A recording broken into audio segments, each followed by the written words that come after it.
Hello, artist. Welcome back to another Art Life Conversations podcast. I'm your host, Kelly Folsom, and boy, do we have a doozy today, a doozy of a topic. And the title of today's podcast is Whatever You Fear, You Will Attract. Yes, whatever we fear, we will inevitably attract. So, and I'm sure just hearing that was like, no, I'm afraid.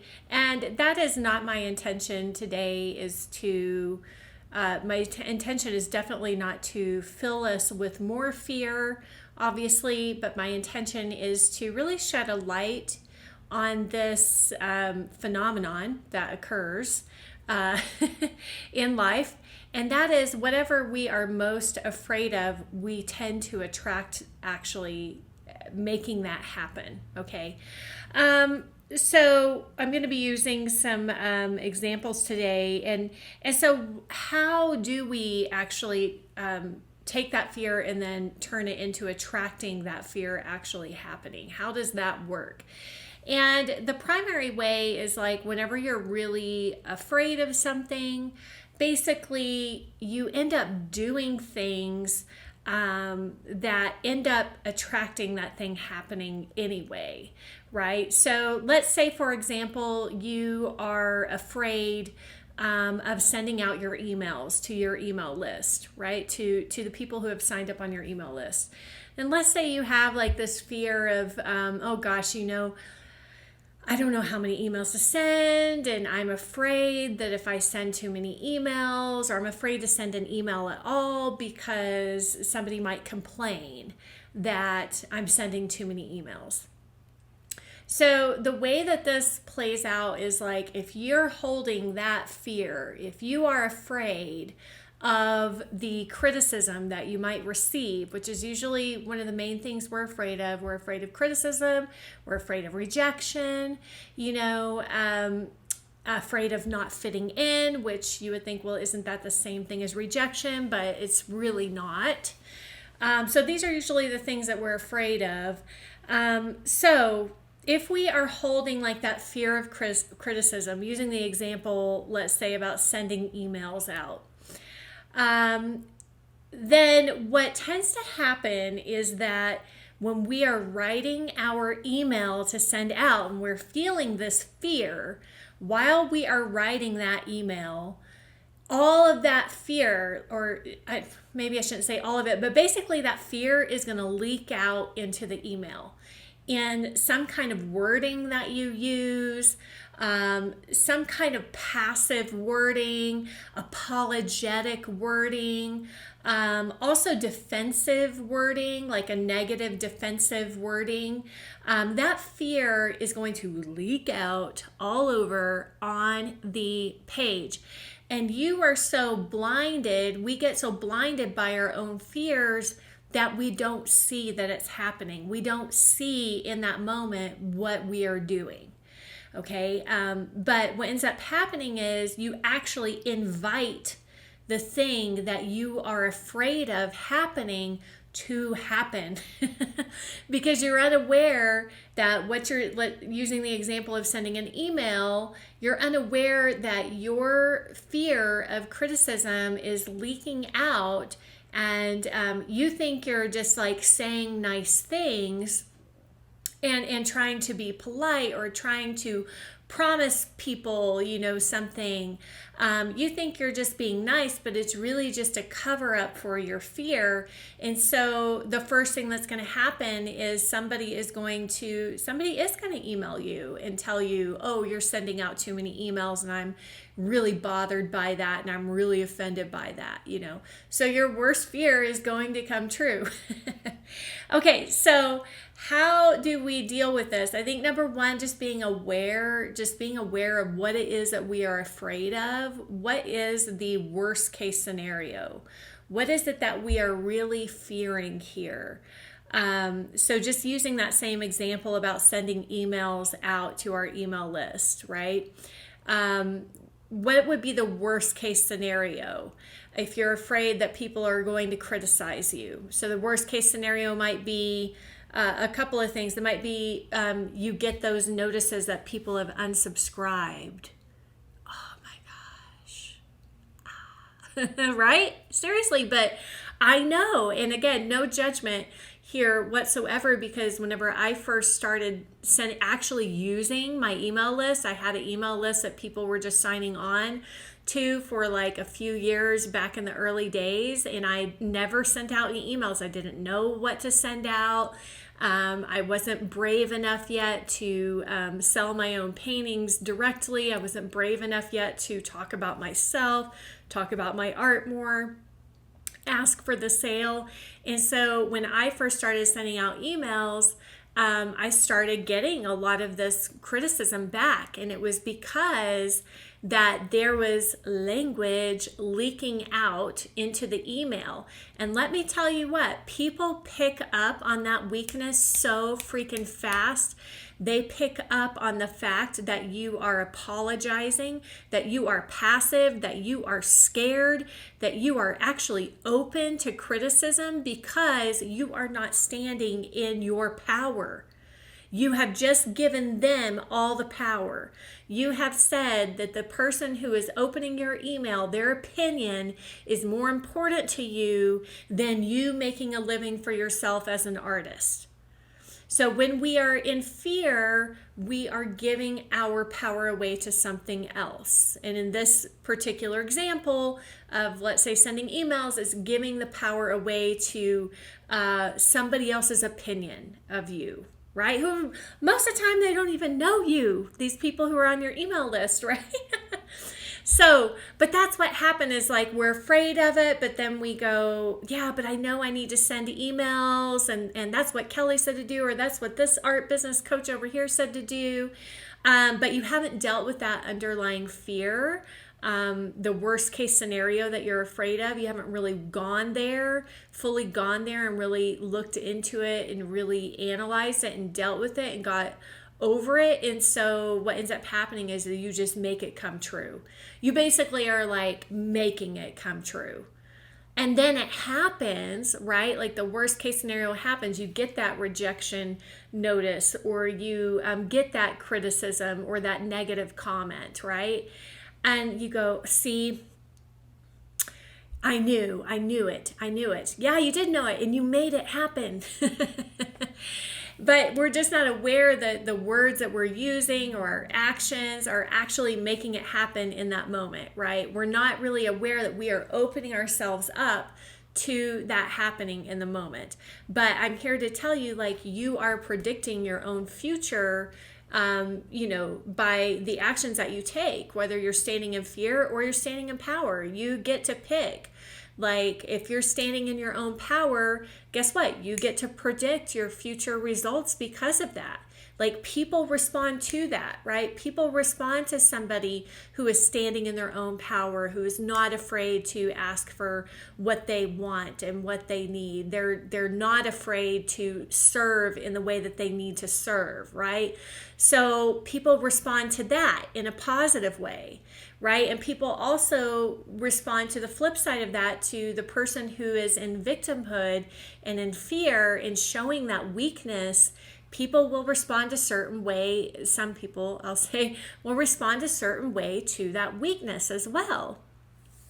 So in using the example of, let's say, sending out emails is so interesting, because whenever I first started sending out emails and I had like that little nagging fear inside, and some people had already criticized me. Sometimes that happens too. Like, you might not maybe have the fear, but then you do get some criticism about something and you take it to heart too much, and then it, now you're afraid of continuing to get criticized, right? So that can happen too.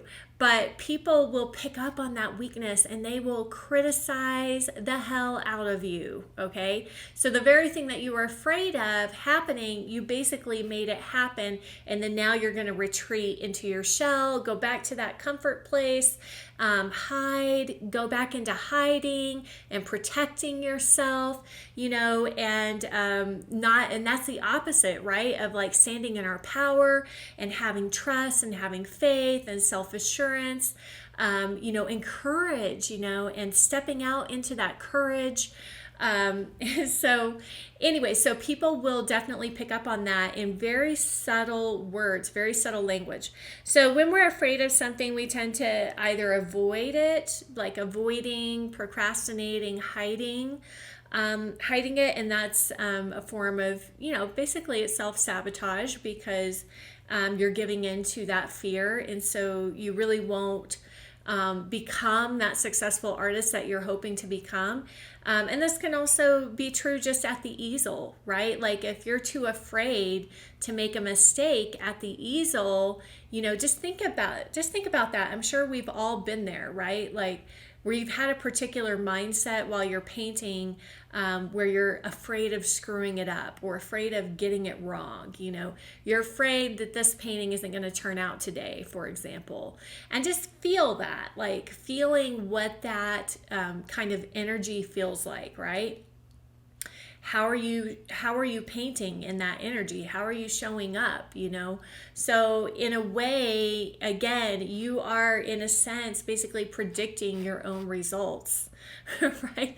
From being in that place, because the way that we paint in that place might be very timid. It might be very closed off, not open whatsoever, trying to be perfect. And there is no perfect. There is no perfect. Okay, so we can't be perfect. I don't even know what perfect is. Like, perfect does not exist in my world, period. I think perfect is an ego fantasy, an ego lie, But just think about that. Like, if you're always like, I'm a perfectionist, my gosh, I can't even imagine the mental and emotional turmoil you must be going through, because it's all an illusion. There is no perfection, there is none whatsoever.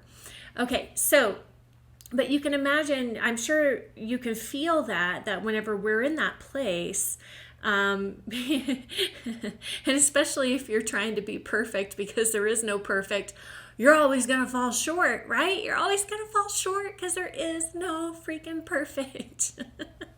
So you go, oh, see, there again, I wasn't perfect enough, or I made a mistake, or that went wrong, or that was an error. Duh. This is life. This is called being human. Like, there's always going to be little errors or so-called mistakes or whatever. So we either tend to avoid and go into hiding whenever we're afraid of something, and in that way we basically fail by default, right? Like, we fail just because we're not trying. And then sometimes we might, be holding that place of fear, and maybe we've actually experienced some criticism in the past, and then we go into a place of defense, so kind of defending ourselves early on, either through like trying to promise people something that basically giving them the power by promising them, like, I'm not going to email you too much, as if that's going to do anything. And then basically, one person's too many emails is not enough emails for somebody else, right? And then one person's too many emails is one email less than some other person on your email list who says, well, I think you should only send me one email a year. Well, how can you even make a living doing that? How can you even make a living sending one email a month? Especially if you're selling your artwork online, you can't. That's impossible. So you basically have just given all of your future and all of your power over to somebody else's opinion about how many emails you should be sending. Stop doing that, you guys. Stop it. So, but again, a lot of times we're just unaware. We think that we are trying to prevent that thing from happening. We think we're doing the right thing, or we're trying to soften prevent that thing from happening or kind of soften the blow of that thing from happening, or we think by being all nicey that that people are going to have empathy and compassion and not criticize. And some people will, but not everybody. Yeah, again, they're going to pick up on that weakness, right? And they're going to basically attack that weakness. Okay, and I'll say this too, like you never want to be defending yourself to anybody. You never want to defend, who you are, what you paint, how you talk, for example. You just never want to be in defense. And so defending ourselves, looks like a negative, sounds like a negative wording, like I'm not just a painter of pretty pictures, that's a negative, and it's a form of defense, and it's really just acknowledging somebody's criticism, and basically what you're doing in that case, because you're acknowledging that criticism and judgment, you are then opening it up for others to come in and go, yeah, you are just a painter of pretty pictures, or I don't like paintings of pretty pictures,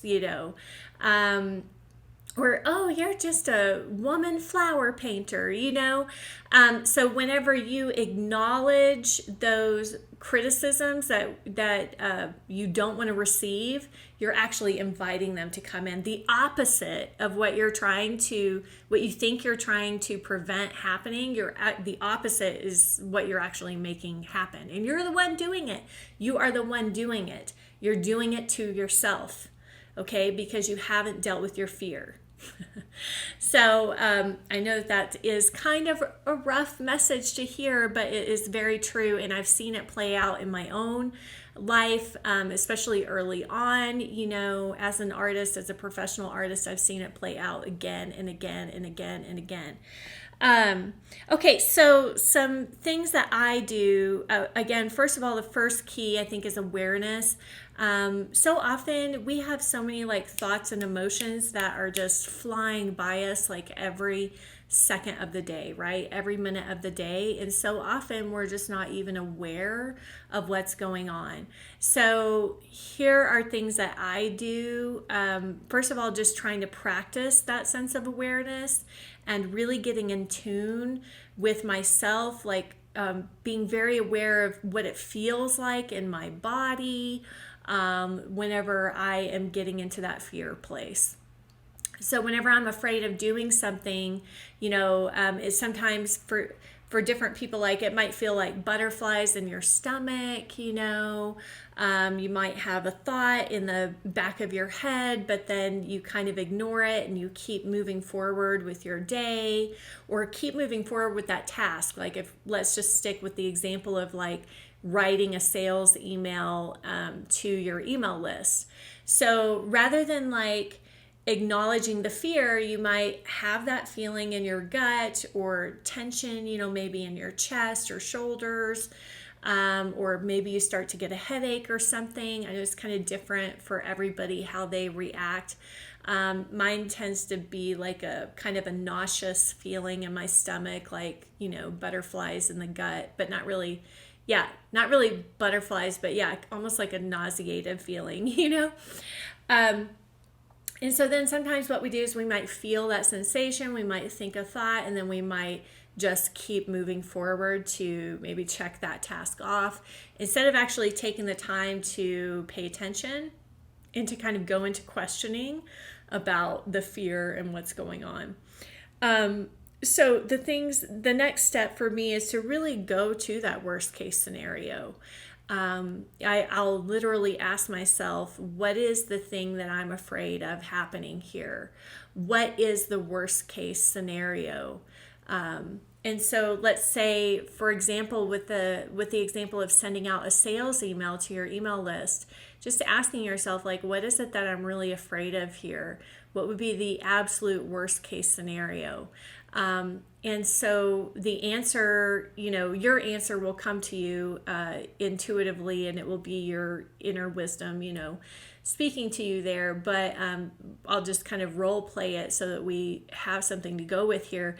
So the answer might be, well, I'm afraid that people are going to judge me for being salesy. I'm afraid that they're going to think negatively of me. I'm afraid they might unsubscribe, and that's going to hurt. It's going to hurt. It's going to feel like a rejection if they unsubscribe from my email list. It's going to make me feel like they don't care. They don't care about my art, or they think I'm a bad person or something, or they're going to send me an email complaining, and criticizing me for sending out this email. So you really have to go to the pain that you're trying to avoid with that, what that fear is, the light that it's shedding on the pain that you're trying to avoid. And, I think really going to that pain, really looking at it, really leaning into it and being super open and non-judgmental about it, super curious about it. Like, why am I afraid of that? What is it that I'm really afraid of there? And just really looking at it, taking the time, and it can be just a couple minutes. I usually do this with pen and paper because writing down my thoughts tend to help me a lot better than just them all jumbled up in here in my head, So that's the first thing I do, is go to that worst case scenario, and then I'll ask, like, okay, what if that happens? What if that happens? What's the end result of that? If somebody does email me and complain, well, what's that gonna do? It might bother me for a little bit. It might be hurtful. I'll have to deal with, the emotional pain of that, of somebody, misjudging me or somebody criticizing me. But at the end of the day, it's like, okay, what's that gonna do? Somebody might unsubscribe from my email list. Okay, well, that's their choice. They get to decide whether or not they want my emails or not, right?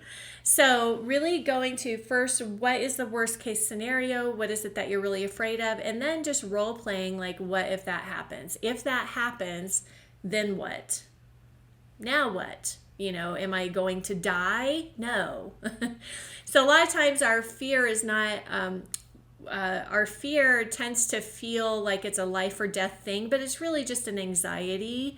So it's really just managing and dealing with that anxiety that we're feeling about the unknown, the unknown future. So then the last thing that I look at is, what's the best case scenario? If I do this thing I'm afraid of, and this is what most people don't, I find that most artists don't really think about, is the thing that they're hoping to gain.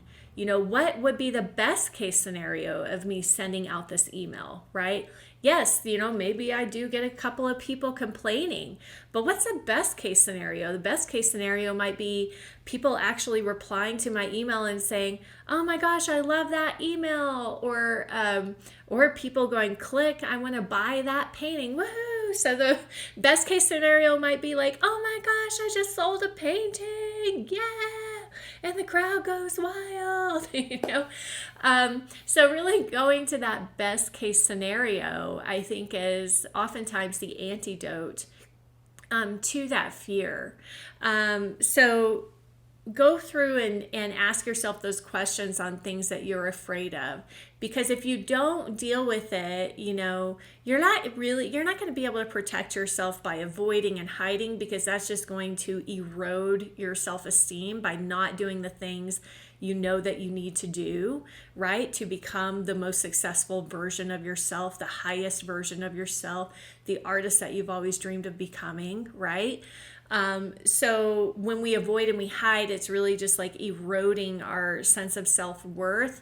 And it's incredibly demoralizing. So, and then the defending or protecting, using language to try to kind of prevent, defend, or protect ourselves because of that fear, is only going to invite the thing that you're afraid of, right? So whenever we use those tactics, we're really only to, basically to protect our precious, fragile little egos. When we use those tactics of defense, protecting, and preventing, and really all it is just a protection strategy. Really all you're doing is inviting the thing you're trying to protect yourself against to come in. So the opposite of that is not being afraid of that thing, or dealing with the thing that you are afraid of, the underlying cause of why you're afraid of that thing, like really getting to the meat and potatoes of it, and handling it within yourself before you put yourself out there. But this is life, and we all are grappling with these issues, and so sometimes you are going to invite that criticism upon yourself, and that's okay. Like, that is just life, right? And it's a really wonderful and excellent learning experience. I've done that millions of times, or that maybe not millions, but probably hundreds or thousands of times over the last 14 years of being an artist. So it's all just a learning experience. But once you really start to see that pattern showing up in your life, then you'll really be able to be free of it. So my intention here today is to be able to shed light on that pattern for you, because sometimes we're stuck in a pattern, in a cycle, and we really are unable to see it. We're unable to see that we are in that loop or in that pattern.